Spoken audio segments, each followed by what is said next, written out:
Alhamdulillah wa syukrulillah wa la hawla wa la quwwata illa billah. Assalatu wassalamu ala rasulillah wa ala alihi wa sahbihi wa mawala. Rabbi shrah li sadri wa yassir li amri wa hlul 'uqdatam min lisani yafqahu qawli. Allahumma zidna ilman nafi'an wa rizqan thayyiban wa amalan mutaqabbalan. Allahumma faqihna fid din wa 'allimna ta'wil. Allahumma la tu'akhidna in nasina aw akhtana wa la tahmil alaina misran kama hamaltahu 'alal ladzina min qablina. Amma ba'du. Bapak Ibu yang dirahmati Allah, alhamdulillah kita bisa berjumpa lagi di masjid yang kita cintai ini dalam rangka untuk menambah lagi ilmu kita, meneguhkan iman kita dan ketakwaan kita di atas ilmu tentunya. Dan itu yang kemudian menjadi pedoman kita sampai Nabi SAW mengabarkan menjelang datangnya Dajjal itu akan muncul 3 fitnah. Salah satunya yaitu fitnatus sarra, yaitu fitnah as-sarra, di mana dalam hadis Nabi SAW pada hadis yang lain mengatakan ajaban li amril mu'min in asabathu sarra syakara atau kama qala, menakjubkan urusan seorang yang beriman, kalau dia mendapatkan kenikmatan dia akan bersyukur. Maka sarra ini kenikmatan, sarra ini kebaikan, sarra ini bisa bermakna duit, bisa bermakna harta. Tapi Nabi mengatakan apa? Fitnatus sarra, harta kenikmatan yang fitnah. Nah, fitnah kalau bahasa Indonesia itu artinya tuduhan tanpa bukti. Tapi kalau dalam bahasa Arab artinya sesuatu yang tidak baik yang mengenai diri kita atau badan kita atau harta kita atau agama kita. Nah, hanya saja fitnatus sarra dalam hadis itu Nabi memberikan batasannya, yaitu apa? Dahonuha yahruju min tahti qadamai ahli baiti, yaitu fitnah sarra, fitnah kenikmatan yang bentuknya adalah asap atau kabut yang keluar dari bawah kaki ahli baitku. Jadi fitnah yang muncul dari keluarga Nabi SAW. Nah, detailnya seperti apa? Nabi mengatakan yasumu annahu minni wa laisa minni, dia ngaku keturunanku yang sebenarnya itu. Nah, wa inna awliyai al-muttaqin. Nah, yang namanya wali-waliku kata Nabi SAW itu adalah orang-orang bertakwa. Sehingga Bapak Ibu yang dirahmati oleh Allah, hari ini kan menenten tahu mengaku keturunan Nabi, tapi malah ngajari sing ora-ora. Nah, disitulah Nabi memberikan batasan, kalau ada orang ngaku keturunanku, maka pastikan dia bertakwa. Takwa niku asasnya juga dalam berkeyakinan di atas tauhid, tidak boleh ngajari kesyirikan, dalam beramal harus jauh dari kebid'ahan, tidak boleh ngajari yang aneh-aneh. Maka karena kita bukan ahli bait Nabi, maka insya Allah dari hadis itu kita aman. Tapi fitnatus sarra secara umum mungkin menimpa kita ketika apa? Kita merasa memiliki harta tapi kita tidak sucikan. Makanya kita masih membahas tentang zakat. Dan pada pertemuan yang lalu kita sampai pada nisab-nisab zakat, ada emas, perak, mata uang, hewan ternak, pertanian, barang dagangan, dan harta korun. Nah, pada malam hari ini kita bahas satu-satu. Dimana kalau dari urutannya berarti emas dan perak. Nah, ini serupa tapi tak sama. Podo-podo logam mulia maksud saya. Bapak Ibu yang dirahmati oleh Allah Subhanahu wa taala, zakat, ketika kita ngomongkan zakat, maka syaratnya seseorang itu bayar zakat, yang pertama dia harus orang Islam. Jadi zakat tidak berlaku pada orang kafir. Bu penak lo jadi orang kafir, boten dengan ampun punya pikiran seperti itu. Dalam konteks orang kafir, dalam negeri atau negara Islam, mereka kewajibannya bayar jizyah sebenarnya. Nah, di konteks negara kita, maka harus pakai rumus pajak nih dulu. Tapi orang Islam ya itu pajak, wajib pajak juga. Maka sebenarnya orang Islam bayarnya zakat, orang kafir bayarnya jizyah, bukan zakat. Oleh karena itu zakat itu wilayah kita, makanya termasuk rukun Islam. Nah, Islam. Kemudian yang kedua merdeka, berarti bukan Buddha. Kemudian yang ketiga berakal dan balik, berarti bukan pada orang gila. Di orang gila nggak kena zakat. Nah, kemudian memiliki nisab. Nah, nisab itu batasan. Nisab adalah ukuran atau batasan terendah yang telah ditetapkan oleh agama untuk menjadi patokan menentukan kewajiban membayar zakat. Nah, ketika kita masuk di bab emas dan perak, maka dalil wajibnya emas dan perak itu wajib dizakati. Kita mulai lagi, yaitu Quran surat atau ayat 34-35, walladzina yaknizuna dzahaba wal fiddata la yunfikunaha fi sabilillah fabasyirhum bi'adzabin alim. Orang-orang yang menyimpan emas karo perak terus tidak menafkahkannya di jalan Allah, tidak menzakatinya, maka kasih tahu mereka kalau mereka sudah ditunggu dengan azab yang pedih. Dan nisabnya adalah sabdakan Nabi SAW, wala fi aqalla min isrina misqalan min ad-dhahab syai'un wala fi aqalla min mi'atai dirhamin syai'un. Bahwasanya dalam 20 miskol, 20 miskol itu setara dengan 85 gram emas murni, 24 karat, 99% kemurniannya. Maka tidak pada 85 gram emas atau pada 200 dirham yang setara dengan 595 gram perak, maka kalau kurang dari itu enggak ada zakatnya. Berarti nisabnya itu termeriku.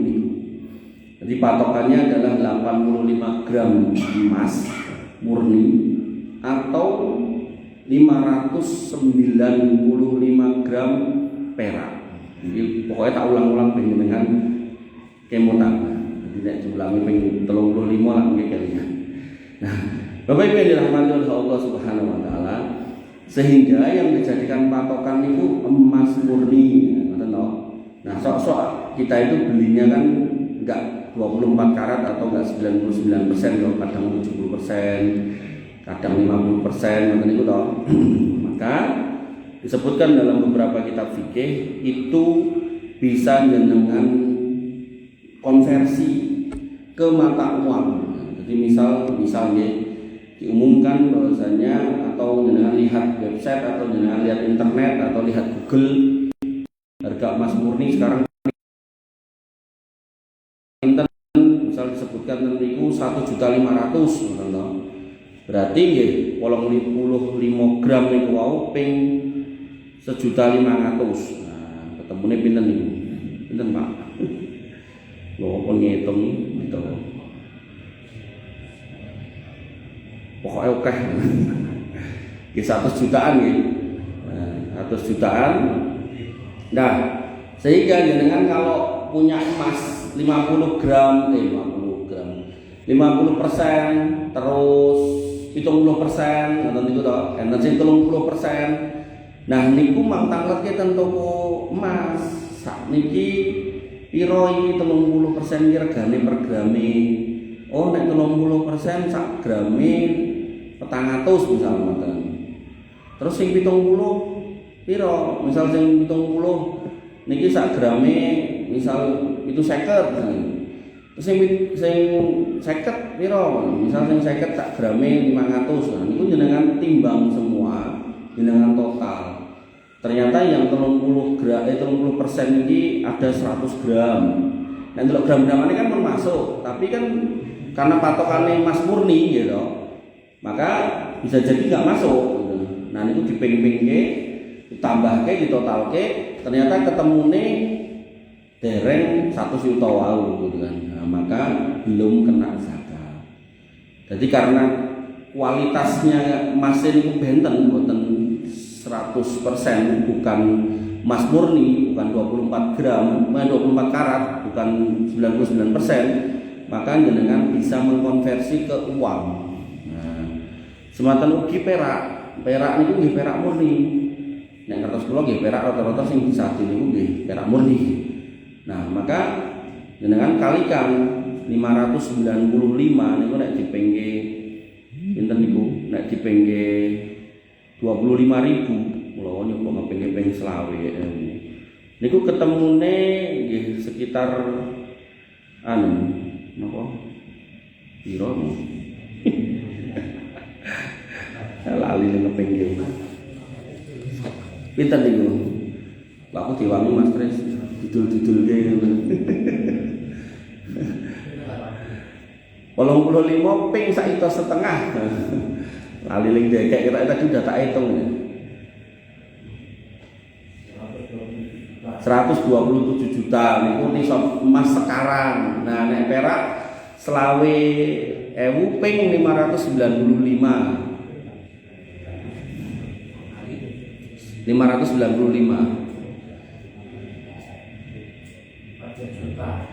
juta. Nah, jadi yang emas wau 127 juta. Jadi jenengan yang 30% ditambah-tambah ke dhewe di total terus dipikir rego sakniki pinten.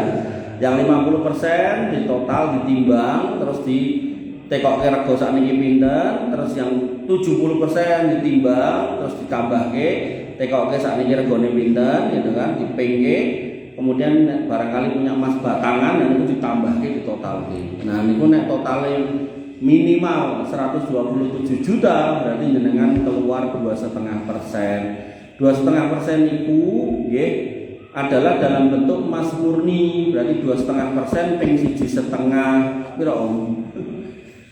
2,5 gram salah 2,5% dari 85 gram. Piro kuwi? Pirang gram? 2,12. Terus dipengke 1,5 juta. Nah, piro kuwi?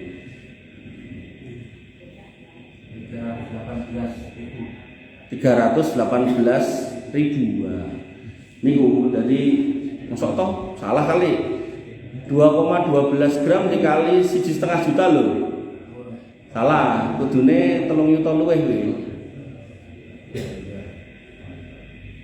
Kan 2,5% dipikir 85 gram. Nah, ketemune gram niku pinten? Nah, 3.187.000. Jadi jenengan keluarkan emas 2 gram, 12 silakan murni, atau jenengan keluarkan duit 3.187.000 silakan. Niku nek emas. Terus jenengan mungkin punya perak, jenengan klumpukke. Nah, bapak-bapak niku enggak boleh pakai emas nggih. Jadi jenengan nek beli yang emas-emas niku enggak boleh dipakai. Tukune entuk, Pak. Tuku ali-ali emas entuk. Gelang emas entuk, kakek bojone entuk.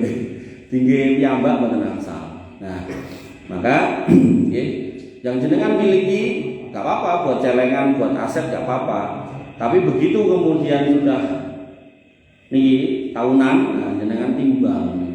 Begitu jenengan timbang, nah, totalnya pinten niku kemudian ketika melebihi nisabnya 85 gram emas murni, atau kalau diduitke tadi setara dengan 127.000, artinya kan bisa jadi emas jenengan juga enggak 100%, enggak emas murni, mungkin emas sudah 30% atau 50% atau 70% gitu kan.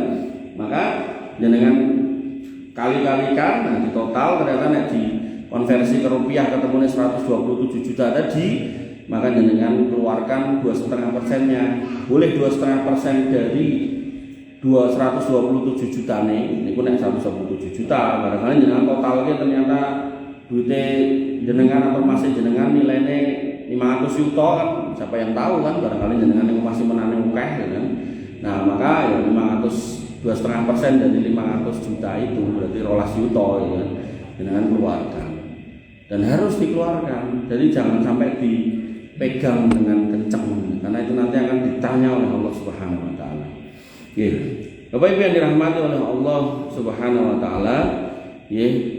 Nah, kemudian disebutkan bahwasanya dengan demikian bila seorang memiliki emas yang tidak murni, misalnya 18 karat, maka nisabnya harus tetap disesuaikan dengan emas murni 24 karat. Tadi sudah saya sampaikan. Dengan cara menghitung harga jualnya atau bertanya kepada toko atau ahli emas tentang kadar emas yang jenengan miliki. Jadi jenengan bisa tanya ke orang iki kira-kira regane piro Mas nek miliki. Kan enten niku napa sing nukoni emas kang timbangan cilik-cilik niku. Nah, takut itu bener apa mungkin jenengan opahe pinten 10.000 10.000 apa 20.000 bener apa. Iwani piro Mas semene iki wis menten pun ditaksir kan naksir. Nah, atau syukur-syukur jenengan punya surate niku lho. Jadi di situ enak mengke sing kalung iki bobote semene, yen tukone semene. Berarti gram-gramane semene. Nah, grame semene tekoke nang toko saiki sing iki gramane piro. Mudah ternyata Bu. Nah, maka Bapak Ibu yang dirahmati oleh Allah Subhanahu wa taala, bila kadar emas yang dimiliki telah mencapai nisab, maka wajib bayar zakatnya. Dan bila belum, maka ia belum berkewajiban untuk bayar zakat. Gamile dan emas murni 85 gram itu wajib bayar zakat. Tapi nek emas jenengan 30% mboten murni bisa jadi niku emas jenengan 200 gram ya ora kena nisab. Kenapa? Karena nisabnya bukan gramnya. Nek enggak murni dikonversi ke duit. Ya, duitnya tadi 127 juta. Jadi misal jenengan duit gelang kalung kabeh ditimbang adalah persentase kemurniannya sama 30%. Nah, ditimbang ketemunya 200 gram. Tekoke ning toko. Kowe nek 30% 200 gramnya piro? Ci, biasanya bakule Cina. Ci.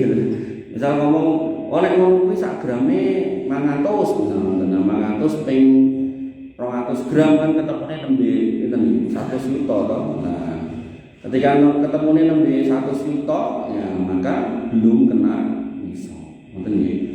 Nah, tapi Mas, pokoknya aku paling aman mendingan anggar wis di atas 85 gram aku ngetokke zakat. Ngoten nggih mboten napa.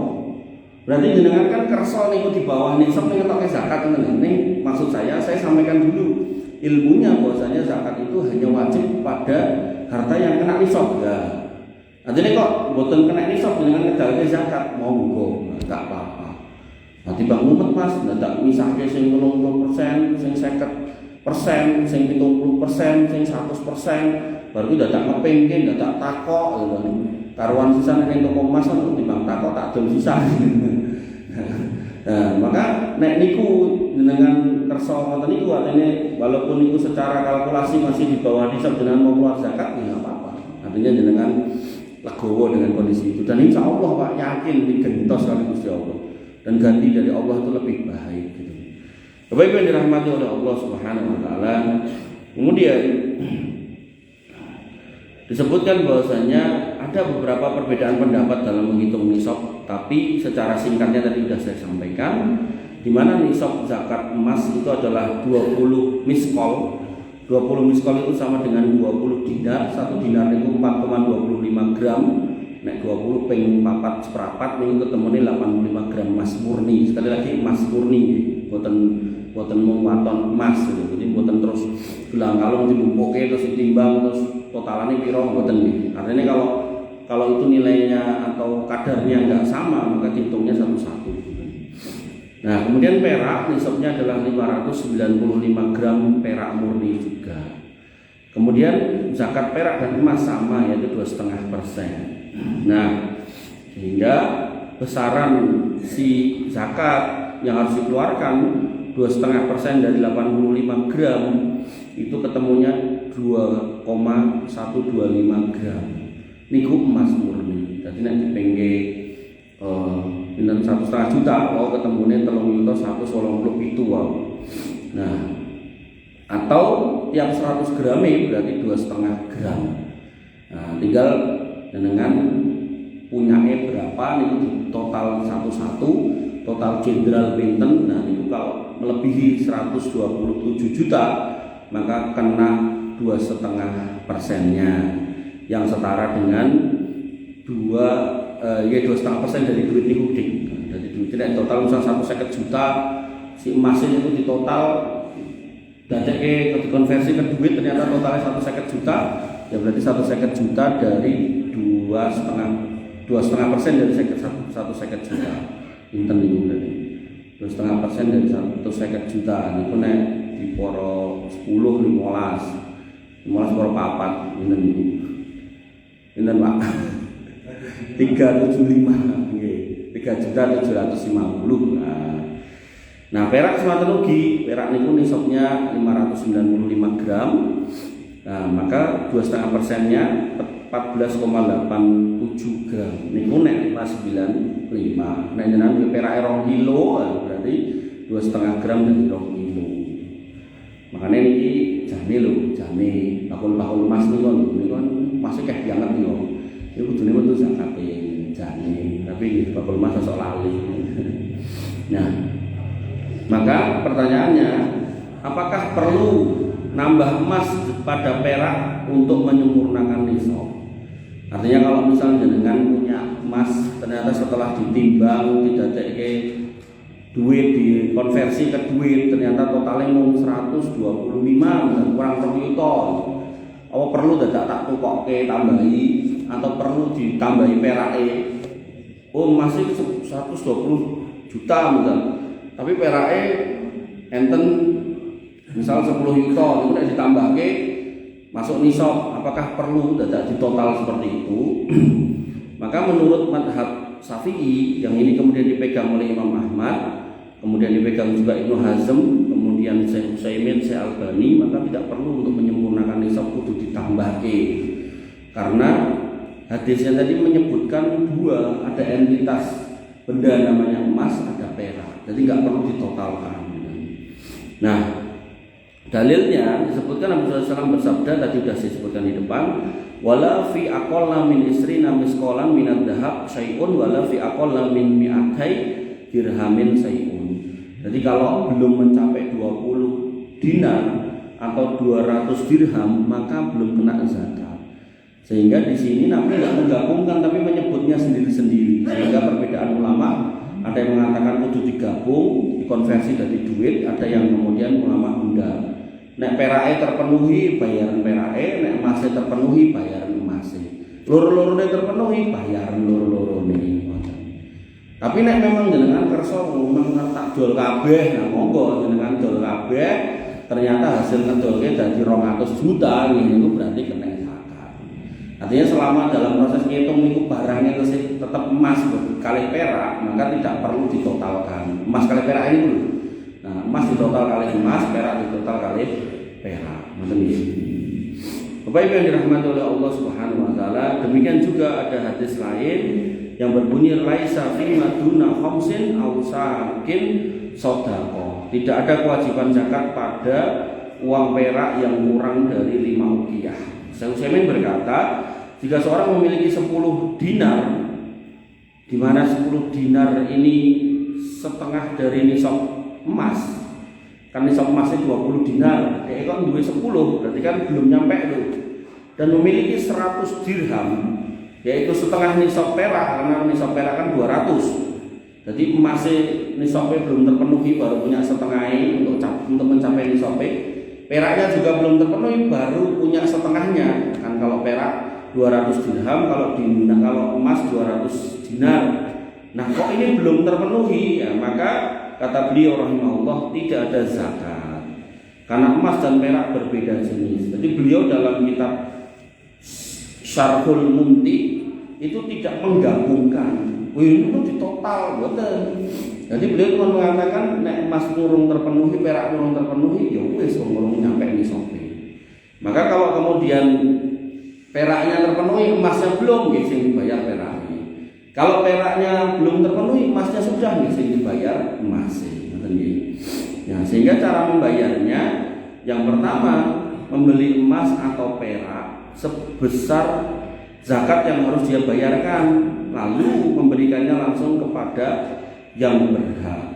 Jadi kalau jenengan hitung, misal mas jenengan ben gampang ya, mas jenengan mas murni kabeh gitu, 2 kilo gitu kan. Nah, maka zakatnya adalah 2,5% dari 2 kilo. Ini menika pinten 50 gram. Nah, cara yang pertama, emas ini wow jenengan keke 50 gram. Loh, yo elek no mas itu rupane emasku. Tapi pun emasku ki batangan sekilonan kok gitu. Nek dijiko 50 ya cuwil krowok ngono ya ora apik ngono bentuke. Nah, berarti jenengan nyepake dhuwit dingge mundhut 50 gram niku wae sing murni niku. Nah, dikekke ten orang-orang yang berhak si 8 asnaf niku. Gak harus semuanya 8 asnaf. Jadi salah satu atau salah dua boleh, salah 3 nggih boleh, salah 4 nggih boleh. Mana yang ada di sekitar panjenengan ten mriki. Jadi gak harus digoleki siji-siji terus didumroto ngoten-ngoten. Nah, itu cara pertama. Cara kedua, ia membayarnya dengan uang yang berlaku di negerinya sejumlah harta zakat emas atau perak yang harus ia bayar. Nah, tadi setelah dihitung 2 kilo ternyata 50 gram ping 1,5 ketemune pinten 75 yuta. Nah, oke banget lah yo bondo jenengan oke. Jadi jangan sampai bondone oke nek ngentu sithik ampun, emang oke bayar oke memang niku konsekuensi. Nah, kenapa kok seperti itu? Nah, tadi di depan jangan sampai harta jenengan menjadi fitnatus saro, ketoke nikmat bondo, ketoke nikmat ning malah jadi fitnah untuk kita. Jadi kita tuh gak rumangsa nek itu adalah titipan Gusti Allah di mana kita harus mengeluarkan haknya, hakul lisaili wal mahrum pada orang yang meminta maupun orang yang menahan diri dari minta. Wabil khusus dalam zakat itu ada 8 golongan. Nah, 75 juta yo kan tak dengke sapa yo. Nah niku mengke mbok pilih tugase Pak RT, Pak RW, Pak Takmir. Niku dirumuskan, dirapatkan siapa yang berhak gitu loh. Jadi monggo nanti mau diserahkan ke rumah zakat ya boleh, atau masjid ini bikin divisi bagian zakat ya boleh, yang nanti kemudian menoto atau memetakan warga-warga yang memang harus diselamatkan dibantu dengan uang zakat ya boleh. Ya, jadi jangan sampai mungkin namun ada yang keluar zakat 75 yuta ning mboten tepat sasaran, akhirnya enten tangga sing kelilit utang dioyak-oyak napa debt collector. Niku nggih luput niku berarti kudune yang seperti itu bisa diselamatkan nggih. Bapak Ibu yang dirahmati oleh Allah Subhanahu wa taala. Kemudian pedoman harga yang dipakai adalah harga saat ini, bukan harga beli. Perlu diingat bahwa harga emas dan perak di pasaran setiap saat mengalami perubahan. Itu sudah kita maklumi, kita pahami. Sehingga jika ketika beli tiap 1 gram emas misal itu 1 juta, dan ketika berlalu sekian tahun maka harganya menjadi 1,5, atau sebaliknya mungkin turun pas beli 1,5 ternyata turun jadi 1 juta, walaupun nggak mungkin biasanya nek turun paling 10.000 5.000 ngoten lho, tapi nek turun nganti atusan ewu gitu kita nggak mungkin. Tapi umpama seperti itu, maka yang dipakai adalah harga di saat jenengan mengeluarkan zakat niku. Artinya kalau jenengan pas beli murah, pas donge ketoke zakat larang gitu, hitungannya gitu, hitungan sing larang. Pengalinya tadi loh, makanya tadi saya suruh mengalikan 1,5 juta. Sebaliknya ketika jenengan pas beli mahal, ternyata nanti pas ketoke zakat kok cuma 1 juta harga pasaran gitu, pengalinya 1 juta nih wow. Sehingga dulu kalau saya bahas masalah zakat ini 1 tahun 2 tahun yang lalu, niku pengalinya 1 yuta, jadi 85 gram enak, jadi nisabnya 85 juta. Saat ini pun pengalinya 1,5, jadi 127 juta tadi. Bapak Ibu yang dirahmati oleh Allah Subhanahu wa taala, dalam kejadian semacam ini yang menjadi pedoman dalam pembayaran zakat adalah harga saat membayar, bukan saat membeli. Jadi jangan sampai dengan mungkin mas-masane akeh penganggone akeh dilumpukke notane terus ngitungnya nganggo rego niku, enggak boleh. Apalagi belinya udah 20 30 tahun yang lalu atau 40 tahun yang lalu. Kemudian tukuku mau 150.000 padahal niku napa gelang kalung gede-gede niku. Pada zaman itu nggih leres regane semonten. Ning sakniki kan harganya per gramnya sudah berkali-kali lipat. Nah, makanya itu enggak bisa dipakai. Nota niku, kwitansi niku hanya bisa dienggo nyocoke berat penganggon jenengan niku pinten niku tok mawon. Ongkor gone per gram ini nggak bisa dipakai karena harganya sudah jelas berubah gitu. Bapak Ibu yang dirahmati oleh Allah Subhanahu wa taala.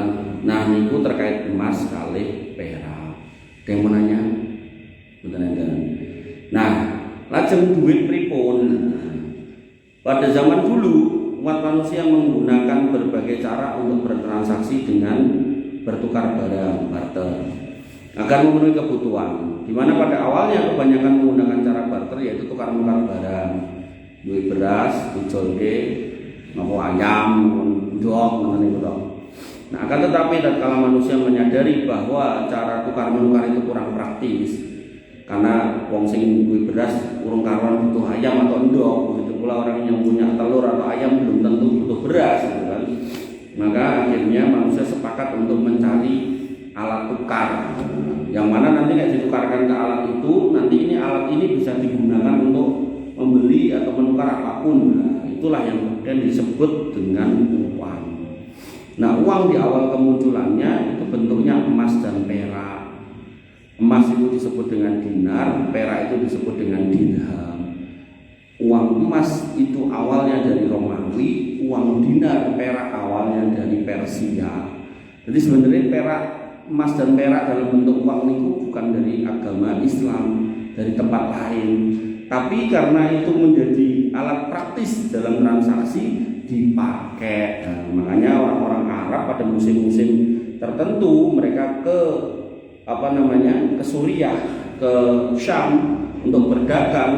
Nah, itu pulang bawa alat dagang itu yang disebut dengan uang, dikelumpuke, gawa meneh, kepulaan, terus didol meneh, gawa meneh, kepulaan, dan seterusnya. Nah, hingga akhirnya manusia melihat bahwasanya penggunaan koin ini juga kurang praktis karena abot. Singkat cerita Pak, muncullah uang kertas. Nih zaman dulu uang kertas itu ketika tertulis itu ada jaminan emas senilai itu ada di pemerintah, dalam hal ini bank sentral. Tapi belakangan beberapa negara kayak Cina itu kalau gawe duit itu buatan yang jaminan emas sih. Makanya mereka sawaya-waya karena memotong nilai mata uang itu bisa atau sanggup atau mereka melakukan itu. Nah, Amerika nggih sosok yang ngoten niku. Nah, Indonesia yang masih konsisten kalau nyetak duit ada jaminan emasnya. Nah, maka sejak itu uang kertas menggantikan uang logam. Berdasarkan hal ini maka para ulama menyatakan bahwa uang kertas yang diberlakukan oleh satu negara memiliki peranan dan hukum seperti halnya uang dinar dan dirham. Jadi senajan niku kertas tapi nilainya bisa juga sama dengan uang dinar dan dirham. Dengan demikian maka dalam duit juga berlaku hukum-hukum terkait dengan riba dan zakat. Nah, nisabnya uang kertas berapa disebutkan oleh kitab Al-Fiqh Al-Manhaji ala Madhab Imam Asy-Syafi'i. Disebutkan bahwa yang hati-hati dalam beragama adalah mempertimbangkan mana yang lebih maslahat bagi orang fakir. Maksudnya gimana? Ketika kita kemudian melihat emas itu 85 gram itu nisabnya, perak itu 200 gram, 200 dinar dirham atau 595 gram. Nek delok grame kan abot perak, ya. Maka pada setiap masa terkadang harga perak dan emas itu sok beda. Bisa jadi mungkin mahal perak, tapi umumnya boten. Nah, maka di sini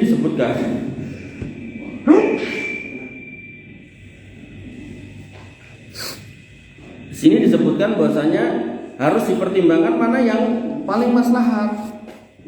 Artinya kalau kemudian menggunakan nisab emas untuk menghitung nisab uang, berarti wong sing duwite ora nganti 127 itu belum keluar zakat. Padahal jumlah orang yang seperti itu banyak. Tapi kalau kemudian menggunakan nisab perak 595 gram di pengke selawewu, tadi pinten 595 ping selawewu tadi 14 juta tadi kita.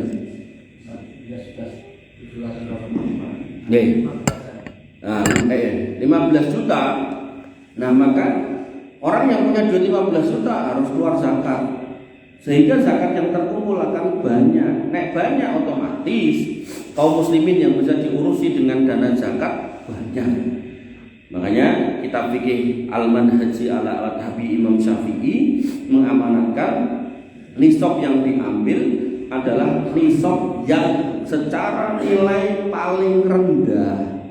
Nek abot-abotan kan abot perak, otomatis uang layune ning emas wae gitu. Begitu pula ketika dikonversi jadi duit, nah, ternyata oke emas gitu kan. Pilih emas tuh nek wong yang nopo artine pengen enggak kelong zakat mesti pilih emas. 127 rok digumung 35 juta. Ngoten toh. Nah, maka kitab ini menyatakan bahwasanya zakat duit itu menggunakan nisab yang paling sedikit dari emas atau perak. Kalau emas itu 127 juta, kalau perak itu 15 juta misal, maka pakai perak, bukan pakai emas. Dari situ diambil 2,5%-nya. Nah, 2,5% dari mana? Dari duit jenengan. Neng duitnya ini adalah duit yang mengendap selama 1 tahun. Jadi misal jenengan berbulan nyelengi gitu, rong yuto. Neng tahun ini tahun Hijriah ya, bukan tahun Masehi. Jadi jenengan agar misal tanggal 1 bulan Hijriah nyelengi gitu. Atau jenengan ini wis Ramadan tekan Ramadan ngono wae gitu kan. Maka jenengan masuk nyelengi itu anggar bulan nyelengi rong yuto tekan Ramadan. Niku celengan mboten jenengan apa-apa nggih. Jenengan inguh niku celengane. Celengan iki maksudnya nggih iso tabungan nggih saged. Celengan tenan nggih saged gitu kan. Nah, ning nek celengan tenan niku sing gedhe-gedhe niku nek saged nggih ditengeri. Jadi ben rasa mecah celengane niku. Misal jenengan nyemplungke rong yuto nggih tengeri loro, tengeri neh loro. Kok lorone ping pira? Lorone ping 10 berarti ten mriku isine 20 juta kan ngoten. Nah, makanya ini sampai tadi 15 juta, sedangkan tempiku enten 20 juta. Nah, berarti sudah terpenuhi nisab pakai perak, sedangkan pakai emas nggak terpenuhi. Nah, maka tetap keluar zakatnya 2,5%. 2,5% dari 20 juta. Pinten nih, kira Mas? Ini sebagai bakul ini harus set. Berapa? 500 ribu. 500 ribu mengambil, nah mengkasihkan fakir miskin di sebelah rumah kiri kanan rumah. Dengan catatan bukan orang yang menjadi tanggung jawab jenengan. Tak kayak bojoku lah ngopo? Nah, dhek cah yatim kok. Cah yatim ning garwa jenengan menang sapi. Nah, ini juga berlaku pada gaji. Jadi ada Syekh Yusuf Al-Qardawi rahimahullah, semoga Allah merahmati beliau, mengampuni dosa-dosanya, itu merumuskan ada zakat profesi. Nah, maka setelah dicari nggak ada satupun hadis yang menyatakan adanya zakat profesi. Zakat profesi itu yang dirumuskan itu begitu gajian langsung potong 2,5, gajian potong 2,5. Maka nggak ada zakat profesi dalam Islam. Yang ada pripun gaji jenengan tampirin, jenengan nampi jenengan cake tinggi kebutuhan rumah tangga, enten turahan dan itu tembu tabungan. Nah, tabungan yang mengendap selama setahun itu yang dikeluarkan 2,5%. Jadi itu lebih adil, sehingga nanti orang yang ngapunten putrone banyak 5 lebih dengan gaji lebih besar, misalnya 5 juta gajine, dibandingkan dengan orang yang putrone cuma 1 atau 2 tapi gajinya 2 juta atau 3 juta, maka insya Allah yang 5 juta niki dia tetap boten medal zakat karena dite wis entek menafkahi keluarga. Ngoten nggih. Jadi zakat itu benar-benar diambil dari orang yang Allah berikan kelebihan, bukan Allah ambil dari orang-orang yang memang butuh. Makanya zakat profesi yang saya tahu nggih, wallahu alam itu enggak ada dalilnya. Makanya saya enggak mengamalkan itu. Senajan nek teng kantor ya langsung dipotong, karena kan kita enggak lihat duitnya kan itu kepotong ya. Tapi kalau misal dengan nopo duitnya terus jenengan selama ini mempraktekkan ngetoknya zakat profesi, maka itu bisa jenengan stop. Artinya itu enggak ada dalilnya sama sekali. Karena zaman dulu ya udah ada orang kerja, udah ada orang pegawai, udah ada orang jadi buruh teng kebun nggih angsa enten, dan mereka juga dapat gaji, tapi mereka enggak ada satu dalil pun yang saya tahu nggih bahwasanya mereka tiba-tiba bayar zakat profesi. Jadi semua tetap dikembalikan kepada kekayaan yang mengendap. Nah, jenenge mengendap itu kan berarti pun turah lah Pak, pun jadi celengan. Nah, dari situlah kemudian dipotong 2,5%. Bapak Ibu yang dirahmati oleh Allah Subhanahu wa taala, kula pilih mengatakan mungkin yang saged kula aturaken yang menika zakat emas, perak, kemudian mata uang, kemudian zakat profesi. Insya Allah minggu depan kita lanjutkan dengan zakat-zakat berikutnya. Semoga Allah mudahkan kita untuk mengenal zakat-zakat itu dan kemudian memeriksa lagi di rumah kita termasuk yang mana, dan dari situ kita perbaiki agar kemudian Allah